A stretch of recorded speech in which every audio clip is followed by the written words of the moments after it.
Assalamualaikum warahmatullahi wabarakatuh and salam sejahtera.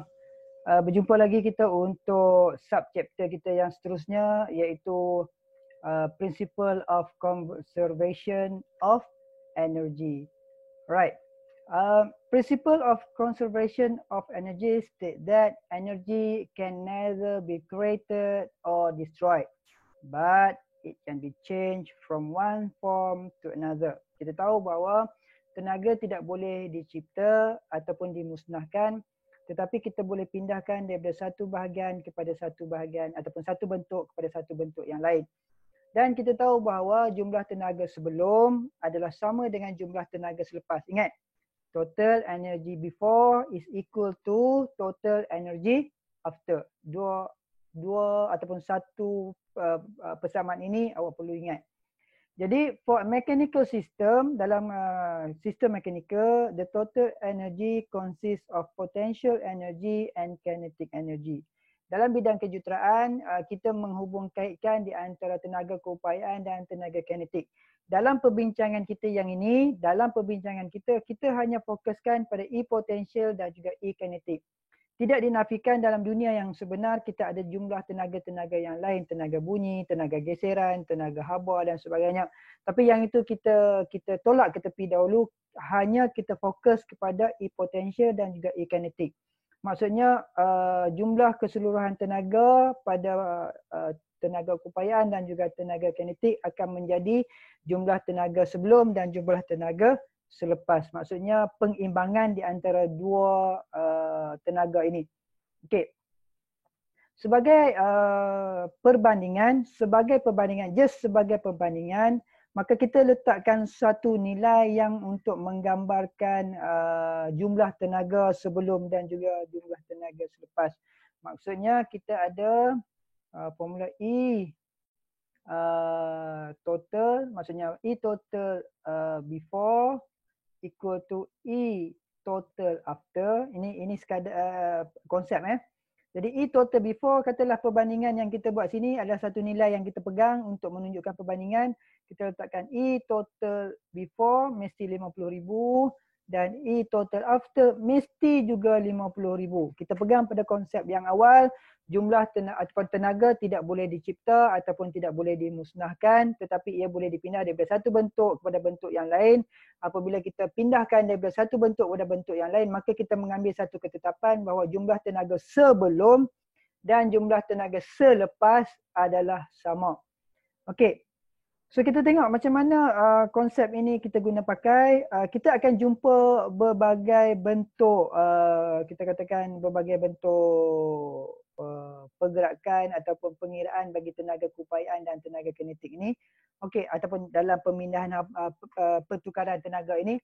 Sebagai contoh kita ambil ada suatu bola di sini. Maksudnya kita gelongsorkan dan kita ada satu tanjakan dan kemudian kita sampai ke bumi ataupun ke tanah. Maksudnya ketinggiannya 0 meter lah.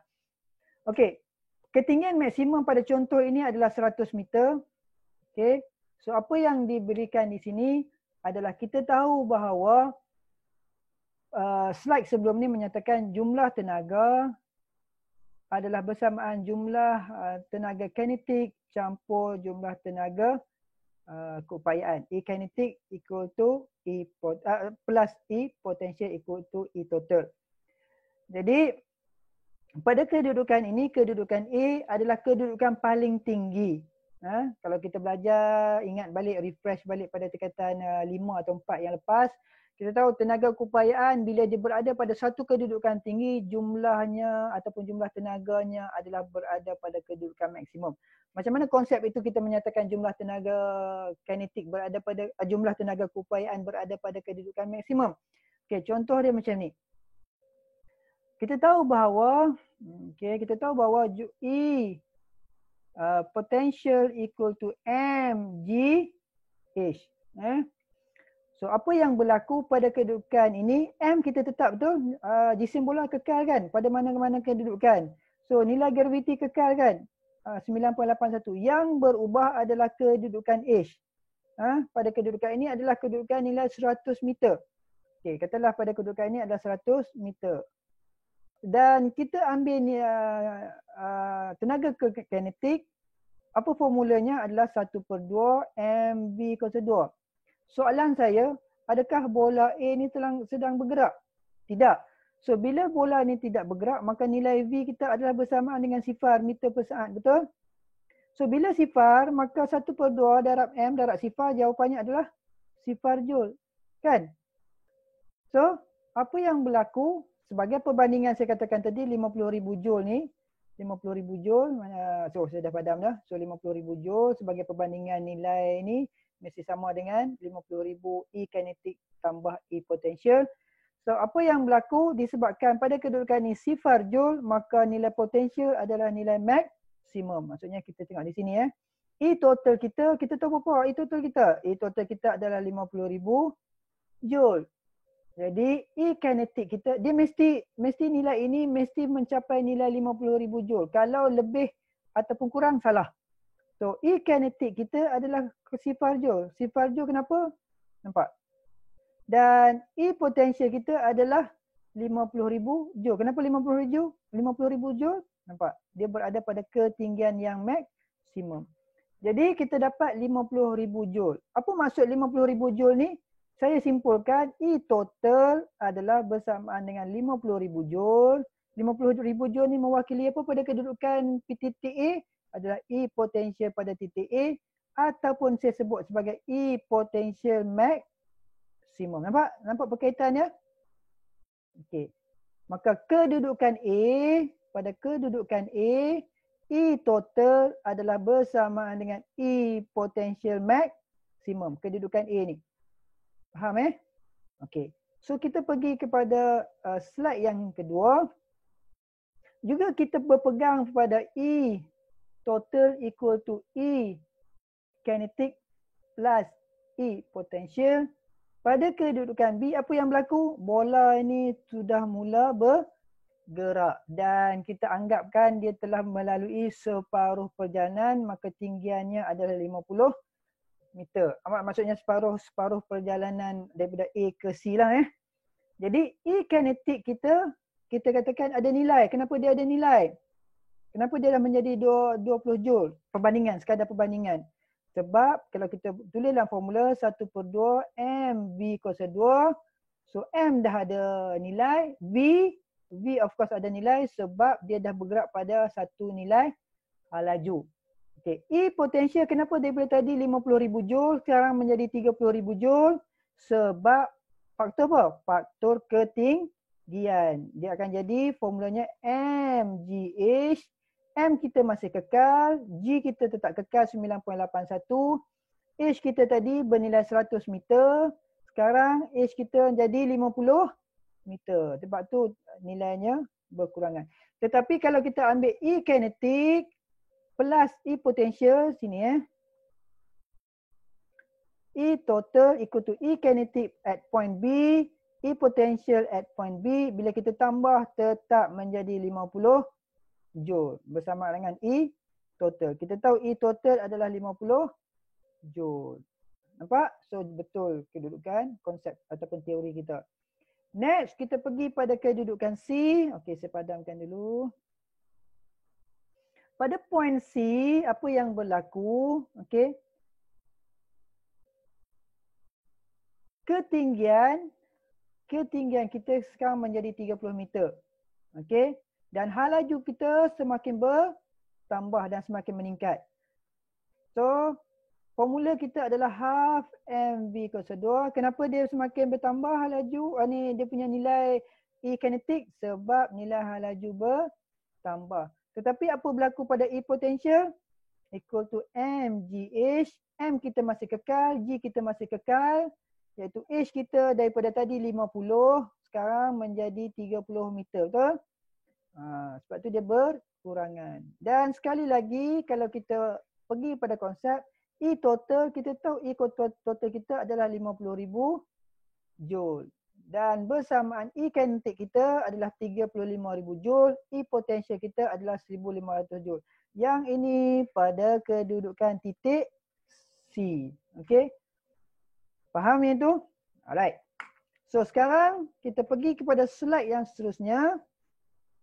Apabila sampai kepada titik C, bola ini akan ditanjakkan dan dia melantun dan naik semula pada kedudukan 60 meter. Okey, pada kedudukan 60 meter. Okey, kebetulan tadi saya tulis 50 meter kan? Tadi saya tulis 50 meter. Okey. Sebab nilai ini sama, nilai ini sama, nilai ini sama, nilai ini sama, maka sepatutnya di sini tadi yang saya tulis 50 meter tu adalah 60 meter sebab kita sama dengan inilah. Okey. Alright. Sekali lagi kita nak buktikan bahawa apa yang berlaku pada titik D. Okey, pada titik D nilainya 20,000 joule, nilai di sini 30,000 joule. Jadi kita tahu E total bersamaan E kinetic at point D plus E potential at point D. Jumlahnya akan jadi tetap kepada 50,000 joule. Alright.